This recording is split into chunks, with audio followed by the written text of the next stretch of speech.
அமரர் கல்கியின் பொன்னியின் செல்வன் முதலாம் பாகம் புதுவெள்ளம். அத்தியாயம் 5. குரவை கூத்து. அந்தப்புரத்திலிருந்து நண்பர்கள் இருவரும் வெளியே வந்தார்கள். உள்ளே இருந்து ஒரு பெண்குரல், கந்தமாறா கந்தமாறா என்று அழைத்தது. அம்மா என்னை கூப்பிடுகிறாள், இங்கேயே சற்று இரு, இதோ வந்து விடுகிறேன் என்று சொல்லிவிட்டு கந்தமாறன் உள்ளே போனான். பெண்களின் குரல்கள் பல சேர்ந்தாற்போல் அடுத்தடுத்து கேள்விகள் கேட்டதும் கந்தமாறன் தட்டு தடுமாறி மறுமொழி கூறியதும் வந்தியத்தேவன் காதில் விழுந்தது.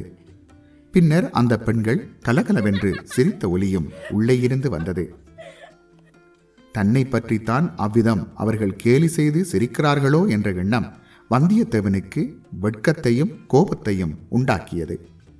கந்தமாறன் வெளியே வந்ததும் வந்தியத்தேவனின் கையை பிடித்து கொண்டு, வா, எங்கள் மாளிகையை சுற்றி பார்த்துவிட்டு வரலாம் என்று சொல்லி இழுத்து கொண்டு போனான்.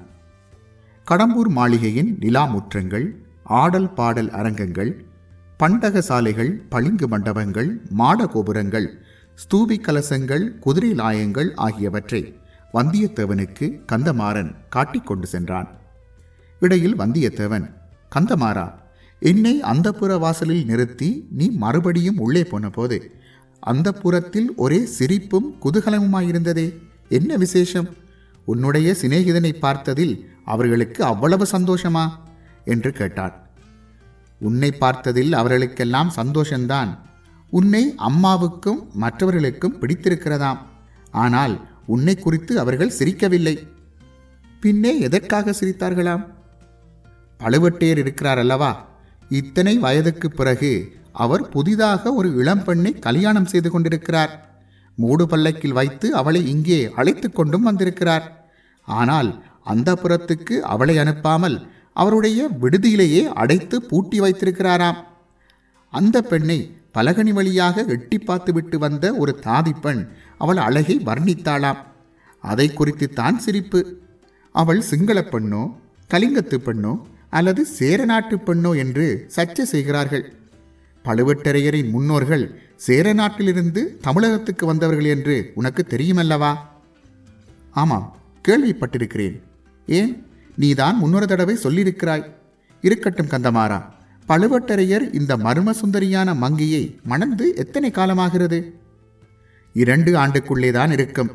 மணம் செய்து கொண்டதிலிருந்து அவர்களை தனியாக சிறிது நேரம் கூட அவர் விட்டு வைப்பதில்லையாம். எங்கே போனாலும் கூட பல்லக்கில் ஆசை நாயகியையும் அழைத்து போகிறார். இதை குறித்து நாடெங்கும் கொஞ்ச பரிகாச பேச்சு நடந்து வருகிறது. வந்தியத்தேவா, ஒரு பிராயத்தை தாண்டியவர்களுக்கு இந்த மாதிரி ஸ்திரீ சபலம் ஏற்பட்டால் எல்லோருக்கும் சிறிது இளக்காரமாகத்தானே இருக்கும். காரணம் அது ஒன்றுமில்லை. உண்மை காரணத்தை நான் சொல்லட்டுமா கந்தமாறா? பெண்கள் எப்போதும் சற்று பொறாமை பிடித்தவர்கள். உன் வீட்டு பெண்களை பற்றி குறைவாகச் சொல்கின்றேன் என்று நினைக்காதே. பெண் உலகமே இப்படித்தான். உன் குடும்பத்து பெண்கள் கருநிறத்து அழகிகள். பழுவேட்டரையரின் ஆசை நாயகியோ சக்கச்செவல் என்ற பொன்னிறமாயிருக்கிறாள். ஆகையால் அவளை இவர்களுக்கு பிடிக்கவில்லை. அது காரணமாக வேறு ஏதேதோ கதை கட்டிச் சொல்கிறார்கள். அடே, இது என்ன விந்தை? உனக்கு எப்படி அவளுடைய நிறத்தை பற்றி தெரியும்? அவளை நீ பார்த்திருக்கிறாயா என்ன? எங்கே, எப்படி பார்த்தாய்? பழுவேட்டையருக்கு மட்டும் இது தெரிந்தால் உன் உயிர் உன்னுடையதல்ல. கந்தமாறா, இதற்கெல்லாம் நான் பயந்தவனல்ல, அது உனக்கு தெரியும். மேலும் நான் அனுசிதமான காரியம் எதுவும் செய்யவும் இல்லை. வீரநாராயணபுரத்தில் பழுவேட்டரையரின் பரிவாரங்கள் சாலையோடு சென்றபோது கூட்டத்தோடு கூட்டமாய் நானும் சாலையோரமாக ஒதுங்கி நின்று பார்த்து கொண்டிருந்தேன். யானை, குதிரை, பல்லக்கு, பரிவட்டமெல்லாம் நீங்கள் அனுப்பி வைத்த மரியாதைகளாமே, அது உண்மையா? ஆம், நாங்கள் தான் அனுப்பி வைத்தோம். அதனால் என்ன? அதனால் என்ன? ஒன்றுமில்லை. பழுவேட்டரையருக்கு நீங்கள் அளித்த வரவேற்பு மரியாதைகளையும் எனக்கு அளித்த வரவேற்பையும் ஒப்பிட்டு பார்த்தேன், வேறொன்றுமில்லை. கந்தமாறன் இலேசாக சிரித்துவிட்டு, இறை விதிக்கும் அதிகாரிக்கு செலுத்த வேண்டிய மரியாதையை அவருக்கு செலுத்தினோம். சுத்த வீரனுக்கு அளிக்க வேண்டிய வரவேற்பை உனக்கு அளித்தோம். ஒரு காலத்தில் முருகன் அருளால் நீ இந்த வீட்டுக்கு மருமக பிள்ளையானால் தக்கவாறு மாப்பிளை மரியாதை செய்து வரவேற்போம் என்றான். பிறகு, வேறு என்னமோ சொல்ல வந்தாய், அதற்குள் பேச்சு மாறிவிட்டது. ஆம், பழுவேட்டருடைய ஆசை நாயகி நல்ல சிவப்பு நிறம் என்று சொன்னாயே, அது எப்படி உனக்கு தெரிந்தது என்றான். கடம்பூர் மாளிகையின் கரிய பெரிய மத்த கஜத்தின் மீது பழுவேட்டரையர் எருமைக்கடா மீது யமதர்மன் வருவது போல் வந்து கொண்டிருந்தார். என்னுடைய ஞாபகமெல்லாம் அவர் மேலேதான் இருந்தது. ஒரு காலத்தில் அவரைப் போல் நானும் ஆக வேண்டும் என்று மனோராஜ்யம் செய்து கொண்டிருந்த பொழுது அடுத்தாற்போல் ஒரு மூடு பல்லக்கு வந்தது. மூடு பல்லக்கில் யார் வரக்கூடும் என்று நான் யோசித்துக் கொண்டிருந்த பொழுது பல்லக்கின் திரையை உள்ளிருந்து ஒரு கை சிறிது விலக்கியது. விலகிய திரை வழியாக ஒரு முகமும் தெரிந்தது. கையும் முகமும் நல்ல பொன்னிறமாயிருந்தன. அவ்வளவுதான் நான் பார்த்ததெல்லாம். நீ இப்போது சொன்னதிலிருந்து அந்த பெண்தான் பழுவேட்டரையரின் ஆசினாயி என்று ஊகிக்கிறேன். வந்தியத்தேவா, நீ அதிர்ஷ்டக்காரன். ஆண் பிள்ளையவனும் அந்த பழுவூர் இளையராணியை கண்ணாலும் பார்த்ததில்லை என்று பேச்சு. ஒரு வினாடி நேரமாவது அவள் கரத்தையும் முகத்தையும் நீ பார்த்தாயல்லவா? பார்த்த வரையில் அவள் எந்த தேசத்திலே பிறந்த சுந்தரியா இருக்கலாம் என்று உனக்கு ஏதாவது உத்தேசம் தோன்றுகிறதா என்று கந்தமாறன் கேட்டான். அச்சமயம் நான் அதை பற்றி யோசிக்கவில்லை. இப்போது எண்ணி பார்க்கும் பொழுது அவள் ஒருவேளை காஷ்மீர தேசத்து பெண்ணாயிருக்கலாம், அல்லது கடல்களுக்கு அப்பால் உள்ள சாவகம், கடாரம், யவனம், மிசிரம் முதலிய நாடுகளிலிருந்து வந்த பெண்ணரசியாகவும் இருக்கலாம் என்று தோன்றுகிறது. ஒருவேளை அரபு தேசத்து பெண்ணாக இருந்தாலும் இருக்கலாம். அந்த நாட்டிலேதான் பெண்கள் பிறந்தது முதல் இறக்கும் வரையில் முகமூடி போட்டே வைத்திருக்கிறார்களாம். அச்சமயம் எங்கேயோ சமீபத்திலிருந்து வாத்தியங்களின் முழக்கம் கேட்கத் தொடங்கியது. சல்லி, கரடி, பறை, புல்லாங்குழல், உடுக்கு ஆகியவை சேர்ந்து சப்தித்தன. இது என்ன முழக்கம் என்று வந்தியத்தேவன் கேட்டான். குரவை கூத்து நடக்கப் போகிறது, அதற்கு ஆரம்ப முழக்கம் இது. நீ குரவை கூத்து பார்க்க விரும்புகிறாயா, அல்லது சீக்கிரம் உணவருந்திவிட்டு நிம்மதியாக படுத்து தூங்குகிறாயா? ஆழ்வார்க்கடியான் குரவை கூத்தை பற்றி குறிப்பிட்டது அச்சமயம் வந்தியத்தேவனுக்கு நினைவு வந்தது. குரவை கூத்து நான் பார்த்ததே இல்லை, கட்டாயம் பார்க்க வேண்டும் என்றான் அவன். அந்த நண்பர்கள் இன்னும் சில அடி தூரம் சென்று ஒரு திருப்பத்தில் திரும்பியதும் குரவைக்கூத்து மேடை அவர்களுடைய கண்களுக்கு புலனாயிற்று. மேடைக்கு முன்னால் சபை கூடவும் தொடங்கிவிட்டது. சுற்றிலும் அரண்மனை சுவரும் கோட்டை கொத்தளங்களின் மதிலும் சூழ்ந்த இடத்தில் வெண்மணல் விரித்த விசாலமான முற்றத்தில் குரவைக்கூத்து மேடை அமைக்கப்பட்டிருந்தது. மேடையில் கோழியைப் போலும், மயிலைப் போலும், அன்னத்தைப் போலும் சித்திரங்கள் போட்டு அலங்கரித்திருந்தார்கள்.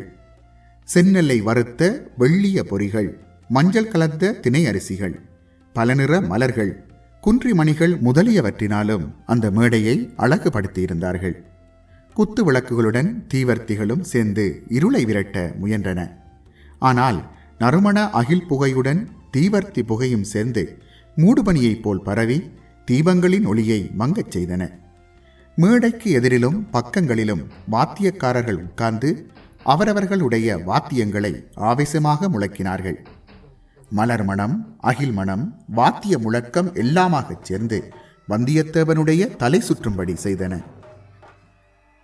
முக்கிய விருந்தாளிகள் அனைவரும் வந்து சேர்ந்ததும் குரவைக்கூத்து ஆடும் பெண்கள் 9 பேர் மேடைக்கு வந்தார்கள்.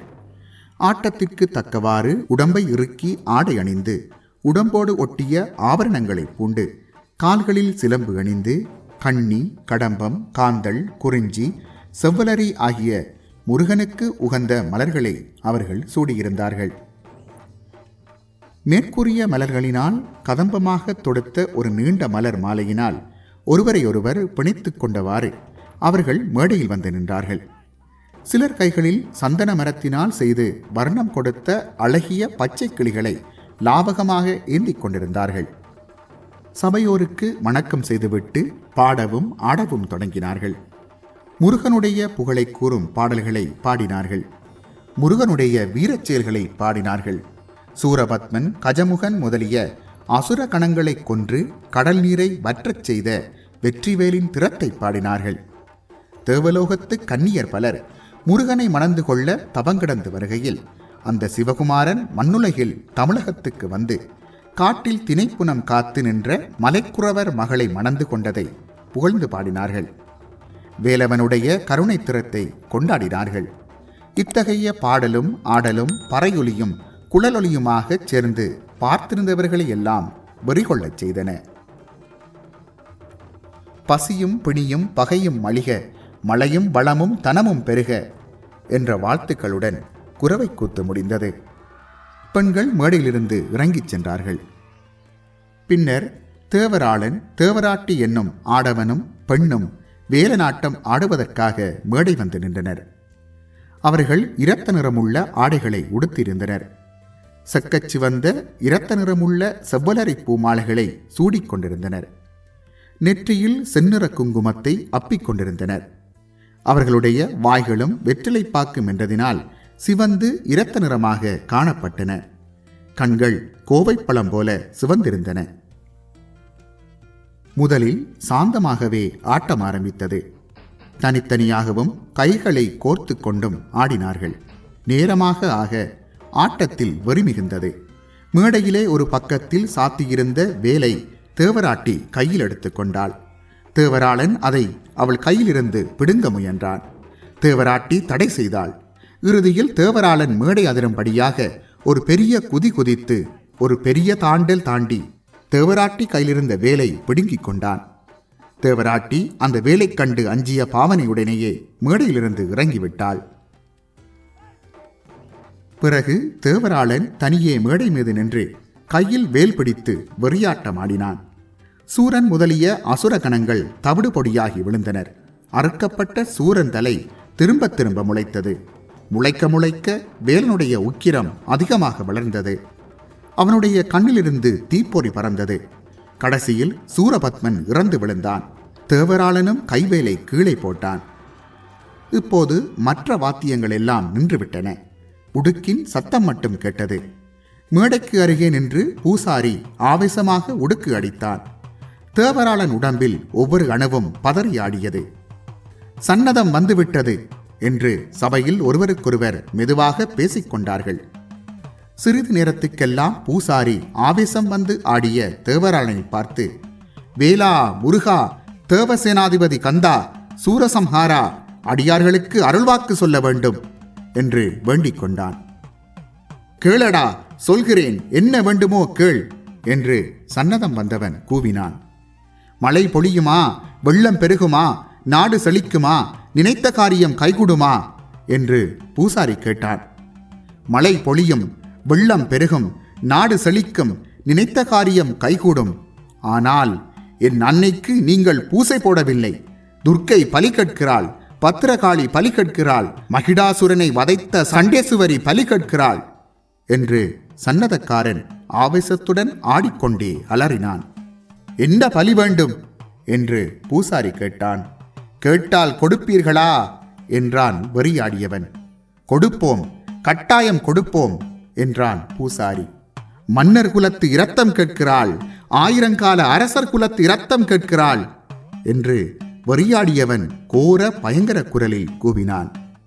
மேடைக்கு முன்னால் வீற்றிருந்த பழுவட்டரையர், சம்புவரையர், மழவரையர் முதலிய பிரமுகர்கள் ஒருவருடைய முகத்தை ஒருவர் நோக்கினார்கள். அவர்களுடைய செக்கச் சிவந்த வெறிகொண்ட கண்கள் சங்கேதமாக பேசிக்கொண்டன. சம்புவரையர் பூசாரியை பார்த்து தலையை அசைத்து சமிஞ்சை செய்தார். பூசாரி உடுக்கு அடிப்பதை நிறுத்தினான். வெறியாட்டமாடிய தேவராளன் அடியற்ற மரம் போல் மேடை மீது விழுந்தான்.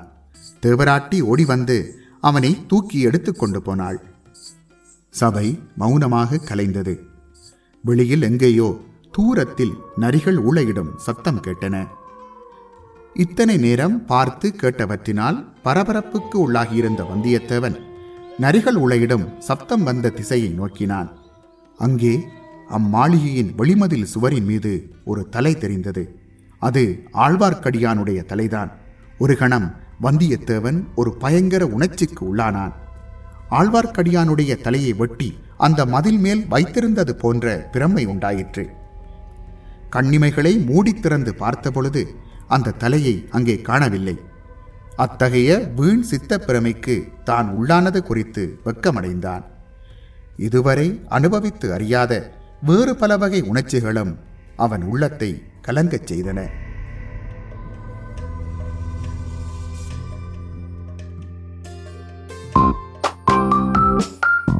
இந்த காணொளி உங்களுக்கு பிடித்திருந்தால் லைக் பண்ணுங்கள், மற்றவர்களுடன் ஷேர் பண்ணுங்கள். மறக்காமல் இந்த சேனலுக்கு சப்ஸ்கிரைப் பண்ணி அதன் அருகில் இருக்கும் பெல் பட்டனை அழுத்துங்கள். மீண்டும் இன்னும் ஒரு பதிவில் உங்களை சந்திக்கும் வரை நன்றி, வணக்கம்.